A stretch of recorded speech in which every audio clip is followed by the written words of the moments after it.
But it was the very first experience. What we were seeing out there were essentially radar contact that we didn't think belonged. You have this upgraded radar system. What are you detecting? These objects, they would not proceed in like a perfectly straight line, kind of be meandering slightly. Winding around, going up, going down. They're not going in a straight line. We would see them being flat too. We'd see them perfectly stationary up there, regardless of the wind. Really? What kind of wind? At altitude, you can have anywhere up to 130, 140 miles. So they're completely stationary with 140 mile an hour wind. Correct. How would something do that?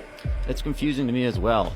Even if we had something that could just burn that much energy, you could just fire all the rockets at the bottom really fast and hopefully keep it flat. It would never be perfectly still in winds like that. Because the wind's not perfectly still either, right? Exactly. It's not even really fighting the wind. It's just there in a way. Wow. I'm like, hey, how many people are seeing these things? They're like, oh, like 60 or 70. And I said, well, what do you do? And they said, well, we put out a NOTAM, which is a notice to airmen that just says, hey, these things are out there, so just be careful because we don't want you to hit one. How long would these things stay up there for? They were always out there. You know, they were Always. out there when we took off. We'd see them, and then we'd go to land. They would still be out there. Like every day?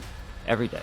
Every day. Every day. So you guys go from not having any idea that these things are out there to an upgraded radar system to seeing them every day. When do you start getting a thought that like, what the f is this thing? That happened when we visually saw one. And 2 aircraft from my squadron were flying out to the area. They were about 100 feet apart. As they were flying through, the lead pilot saw an object zip right by what they described was a dark cube inside some type of clear sphere where the corners of the cube were touching the inside of that sphere. And the crew came back. They were shocked. They're like, hey, we almost hit one of those damn things.